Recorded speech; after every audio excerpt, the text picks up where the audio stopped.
to Historyman 1781, a project of ekbarnes.com, where we walk in the footsteps of heroes and proclaim freedom reigns.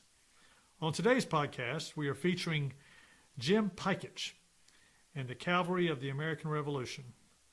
Jim is the author of 7 books, one of which is The Battle of Camden, a documentary history, and the other one, which we are talking about today, is The Cavalry of the American Revolution. Welcome, Jim.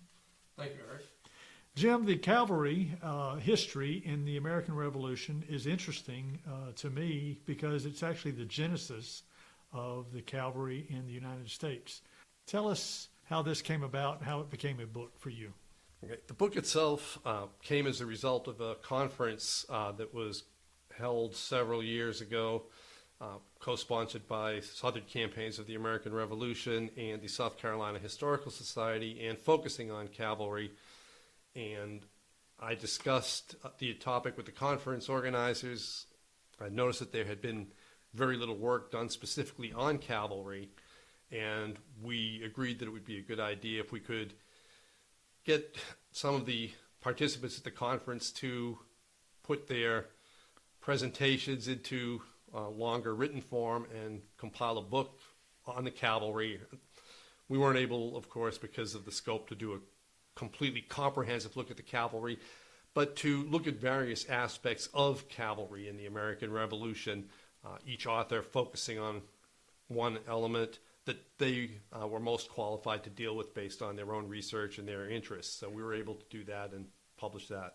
Well, thank you so much for saying that. That actually, when I was going through some of the history in South Carolina, it struck me several different points. Number one, when the ships came down for England and they were coming down to Charleston, I believe there was a shipwreck where a lot of the horses died. And then they came into Charleston, and then all of a sudden Charleston ends up with this cavalry unit. And I'm thinking to myself, well, how did he get this cavalry unit if all the horses died? And then how did he chase Buford all the way up to the Waxhaws from Charleston? And how far can you expect a horse to go on any given day without just being so tired out that he becomes incapacitated and not worth anything when it comes to battle? So those things were in my mind. And when I found this book and found you, I was so excited about having you here. So can you explain the genesis of the cavalry? Okay, when the revolution began, the American revolutionaries had no real experience with cavalry. There had been a very few small militia cavalry units organized in New England during King Philip's War in the 17th century, but it had fallen out of use. And when George Washington was appointed commander-in-chief of the Continental Army, he decided that cavalry would not be of use in the geographic physical conditions of the New England, New York, New Jersey area. He argued that with all of the wooden fences, the stone walls, the woodlots, the scattered buildings, that cavalry just wouldn't be able to move. And he did have, in New York in 1776, the state of Connecticut actually created a mounted militia unit of roughly 500 men and sent them to Washington's army. I see. And Washington didn't know what to do with them. Obviously, the British had not landed yet, so there wasn't too much for the cavalry to do except for the men to consume provisions and for the horses to consume forage that Washington thought would be better used to support the baggage horses and the artillery horses, the ones that drew the wagons and the cannons. So he ordered that militia back home because he didn't need it. So what year was that? Was that 1775 or 76? That was the spring of 76. Spring of 76, summer. Before the British landed. Right. Okay. And Washington, once the British did land, he got very concerned. His troops were suffering from cavalry shock. He'd have patrols and detachments out. The British, strangely enough, sent over only 2 of their 20-plus regiments of cavalry that they had on hand, the 16th and the 17th Light Dragoons. And in 1778 or 9, they actually recalled the 16th Light Dragoons to Britain. So the British didn't place as much of a premium as they probably should have on cavalry either. But the 16th and 17th Light Dragoons would be patrolling, and they would attack American detachments. The Americans would flee, and Washington was upset. And in the general orders to his troops regarding the cavalry of the British Army, he said, "There's no enemy more to be despised." So, in other words, don't be afraid of these guys. Now, and he offered a reward for anyone who would bring in a captured cavalryman with their equipment. And he continued in that vein until October of 1776 at the Battle of White Plains, where the British cavalry made a key attack that forced Washington to abandon his position. And as he retreated from New York and across New Jersey, he began rethinking his views on cavalry. And just before Christmas in 1776, he wrote to the Continental Congress asking them to authorize the creation of cavalry regiments. And in his letter, he wrote, "There is no carrying on the war without them." So you can see Washington's adaptability, his recognition that, wait, this is not the type of war I envisioned. I have to adjust. I'm not afraid to change my mind. So how did the cavalry how was that different than the mounted riflemen like Daniel Morgan and the guys from the west, the Allegheny Mountains? How was that different? The cavalry effectively fought on horseback. Theoretically, most of the cavalry units, British and American, in the Revolution were referred to as dragoons. And according to the actual formal European definition, a dragoon was an infantryman who could fight on foot but could also move and fight on horseback. However, the dragoons in America were really straight up cavalry. Many of them had no infantry training, but many troops, Francis Marion the same way, he moved his troops on horseback, Right. dismounted and engaged the enemy on foot. His Right. men were not trained to fight on foot. They were not equipped to fight on foot, because if you try to load a pistol is almost useless except at a few feet range, and if you're trying to load a musket on horseback, it's not going to do you much good. You need a saber. So they were and not that trained. requires You training. said they were not trained to fight on foot. You're saying they're not trained to fight on horse. They're not trained to fight on horseback. Okay. They All right. they know they can fight on foot, which requires, especially for a lot of people in the colonies who were familiar with hunting and Right. had experience in Right. conflict with the natives. They had some idea of how to fight on foot, but fighting on horseback requires a certain degree of training and skill. Right. So for our listeners, let's talk a little bit about the accoutrements that you would find with for the different types of cavalry that are out there. I understand when we were talking prior to our taping, you were talking about the different types of cavalry that were out there in the world of fighting in warfare at that time. You had heavy cavalry, you had light cavalry, and you had the dragoons. Walk us through some of that nomenclature. Okay, heavy cavalry was a more general definition and referred to cavalry that was equipped and trained to engage on horseback enemy cavalry and also enemy infantry on the battlefield. Light cavalry could engage enemy cavalry, take part in scouting, reconnaissance, raiding, but were not expected to engage infantry. Within those two categories, for example, there were dragoons who were supposed to be, as I said, theoretically trained as infantry and as cavalry, but in practice, in the British and American armies, were actually trained and served as cavalry. There were heavy dragoons, which we did not see in the Revolution. Okay. The dragoons in the Revolution were all designated light dragoons. Although in some cases they did engage infantry. You mentioned the Waxhaws, William Washington's Continental Dragoons at Eutaw Springs did engage infantry on occasion, sometimes with success, sometimes disastrously. But it did occur. But they were generally used as light cavalry, which would be not only light dragoons, But Hussars, the Queen's Rangers, a loyalist unit recruited in the New York area, designated their cavalry Hussars after a Serbian and Hungarian title that was popular in Europe, who were used primarily in raiding as well as scouting. Okay. All right. But they were famed for their raiding abilities. There was one other unit that we saw on the American side. Kazimierz Pulaski, who came from Poland, created this when he was he was promoted to brigadier general, and he was considered the father of the American cavalry because he trained those 4 regiments of Continental Light Dragoons that Congress authorized in response to Washington's request. And he later got command of his own legion. That's another term that we need to consider. A legion, it was considered that cavalry sometimes by themselves without infantry support would be vulnerable to infantry. On the other hand, infantry augmented by cavalry might have an advantage against other infantry or cavalry. So both sides created what was called a legion. Pulaski had a legion of American cavalry and light infantry. Henry Lee later had his famous legion of cavalry and light infantry.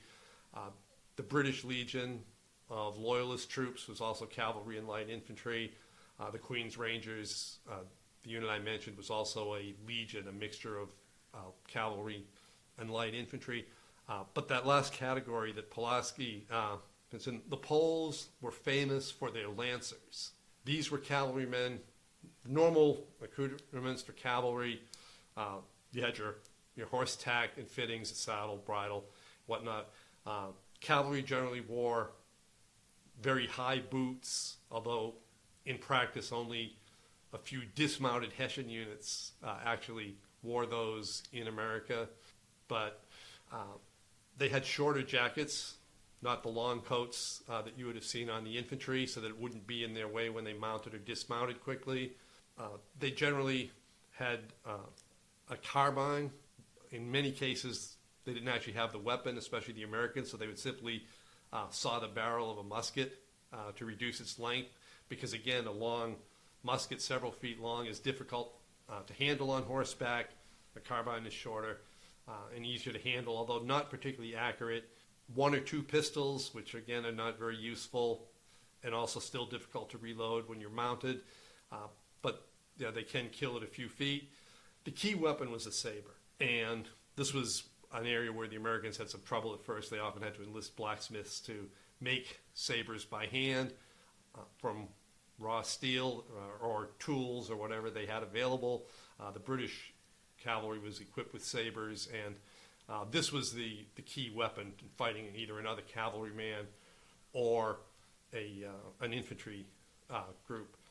The lance is a completely different weapon. Used properly by a well-trained cavalryman, it's about 15 feet. It's basically a 15-foot spear, roughly 15 feet. It could be 18 feet, depending on who made it.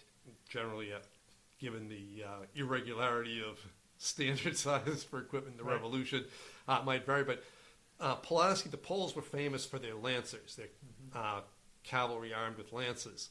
And Napoleon later recruited large numbers of Polish lancers.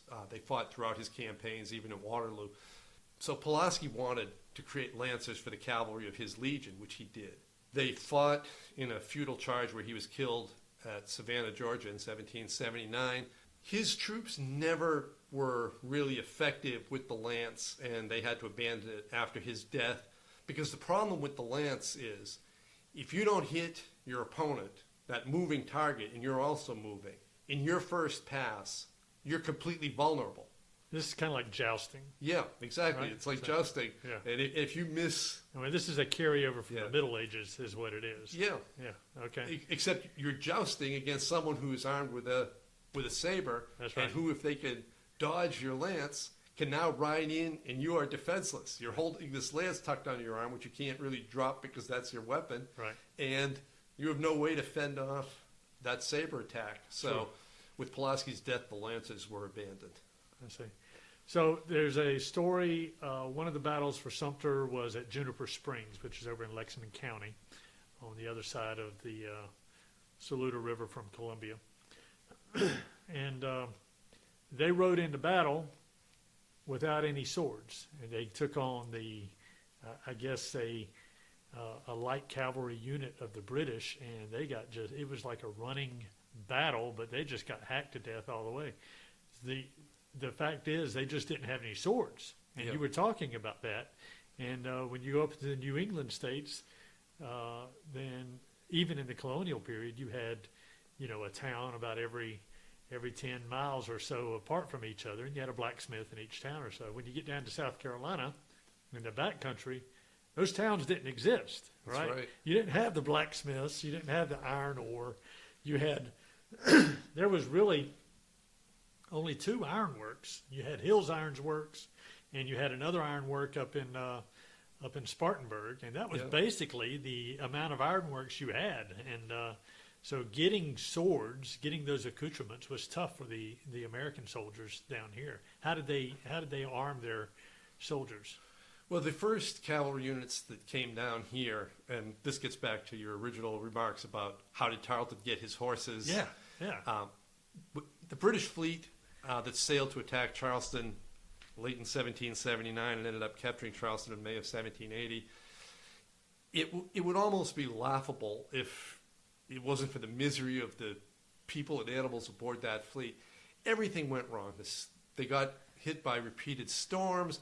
One ship was actually dismasted and came ashore in England. It was driven by the winds all the way across the Atlantic. The naval officers took the fleet farther out to sea, hoping to avoid the storms, got caught up in the Gulf Stream, and were actually losing ground for several days. This is 1779.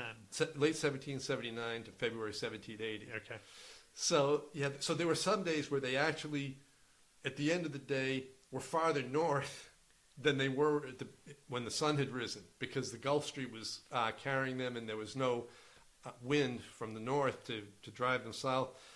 So it was a disaster, and what happened with the horse transports, thrown about badly in a storm, and the horses' legs were broken. So they had to do the same thing that's done now with horses with a broken leg. They had to execute them, so they threw the horses overboard and shot them in the water. Fed the sharks. Yep.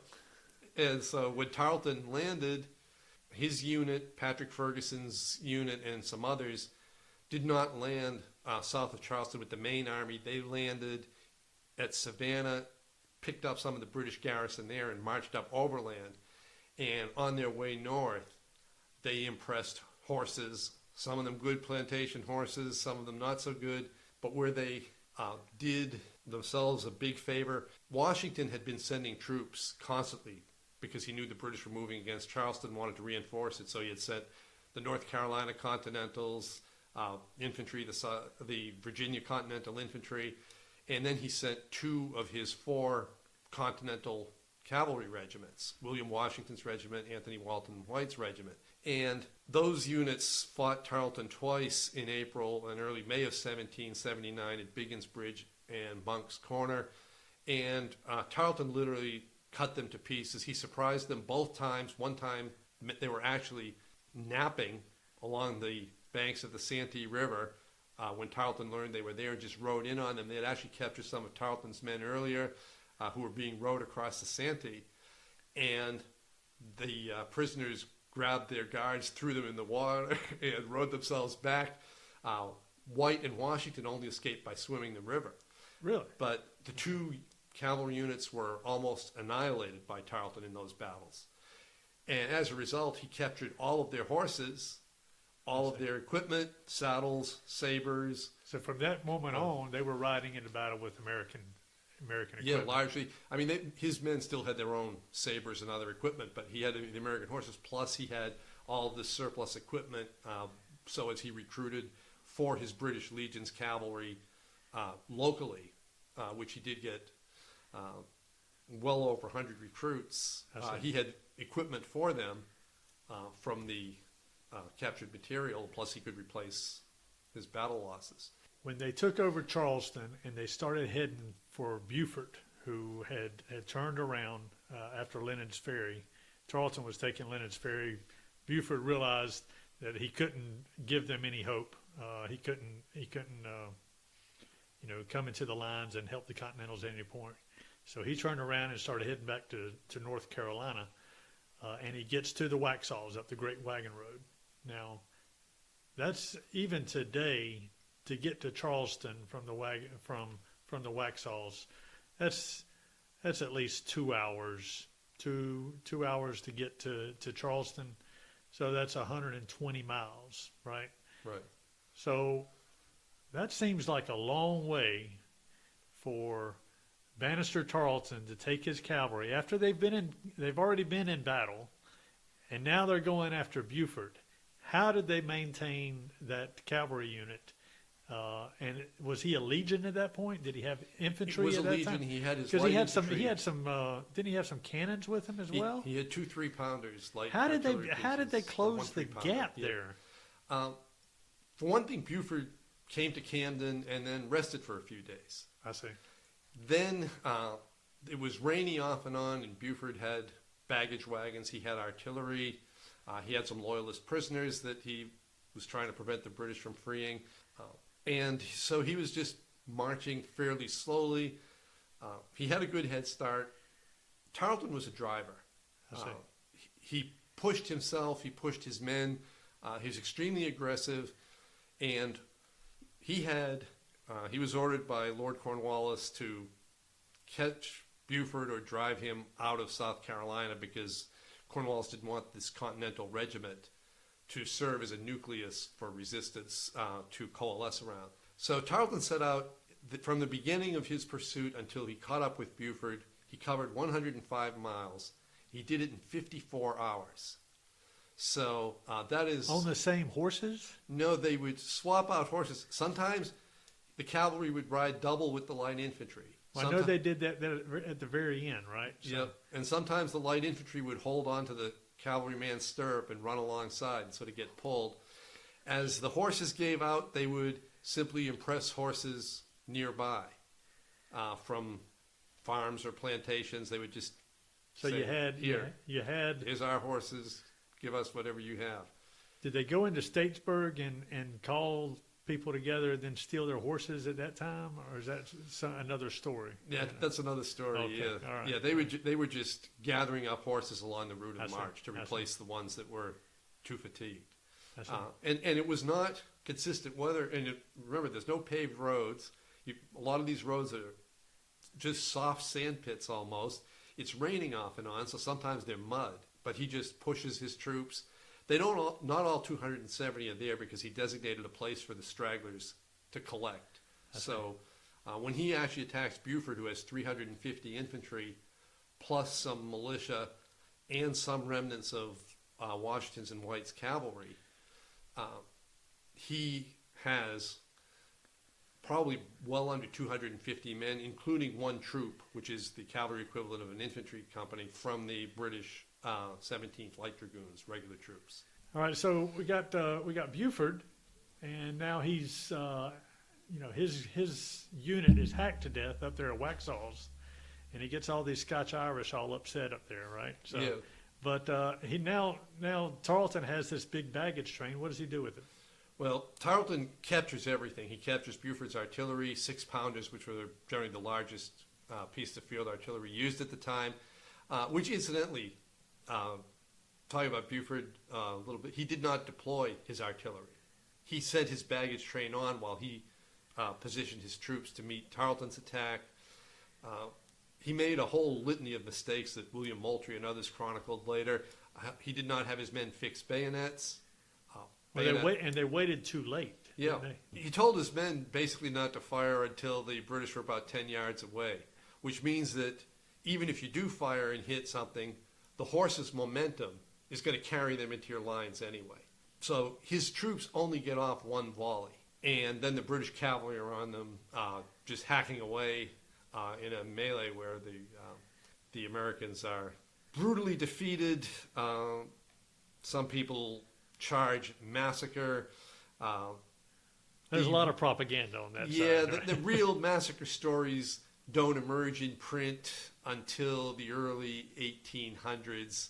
Other people circulate it verbally, but nobody at the time refers to it as a massacre in any official capacity. Continental officers, Governor John Rutledge of South Carolina, Virginia officials. The one thing Virginia officials do make sure is that when Buford gets back to Virginia, he never leads troops to the field again.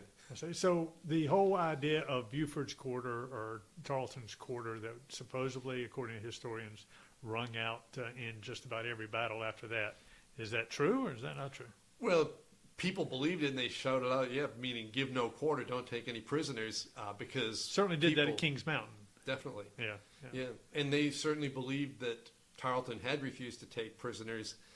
My own work, I've looked at every pension application we could find, and I should thank the people involved who helped gather these pension applications for the Southern Campaign's website and elsewhere. But there is not one pension application submitted by a Waxhaws survivor who mentions, and some of them report being wounded multiple times in the action, but none of them report being wounded after surrendering or while trying to surrender. None of them report seeing anyone killed or injured after surrendering. In fact, in Tarleton's own report, I think he said that his horse was shot out from under him, and that if anything happened as he was underneath the horse or trying to extricate himself from the horse, it was just part of the battle. Yeah. So, and a few of his men may have thought that their commander had been killed and been enraged and shot a few people unnecessarily, or bayoneted or sabred a few people unnecessarily. It's not like they were going to the mall to pick up dresses or anything, right? So no. they were in war. Right? Yeah, exactly. And Buford had splayed his men out in a combative way. That's right. Yeah, he's formed line of battle. It's kind of hard to really fault Tarleton for doing what Tarleton was there to do, right? So, yeah, if you're on horseback with a saber, and there's 240 of you and more than 350 of the enemy, yeah, you're probably not going to stop and question somebody who's holding their musket in a unfamiliar posture, whether they're reloading or whether they're preparing to lay it down or what they're doing. You're going to swing out with your saber before that person has a chance to. All in the matter of seconds, right? Yep, so. Exactly. The battle lasts only a matter of minutes. So where'd they go from there? Lord Cornwallis is on his way with a detachment of the army to Camden, and Cornwallis falls back there to Tarleton Falls. Tarleton falls back there to unite with Cornwallis to bring the captured goods in and to establish a forward base for the British along the Great Wagon Road that led to Charlotte. Wow. So thank you. This looks like it's going to be at least a two-part series. So we're going to cut it off right here, and I'm looking forward to the next one. And so thank you so much. Appreciate You're welcome. I enjoyed it.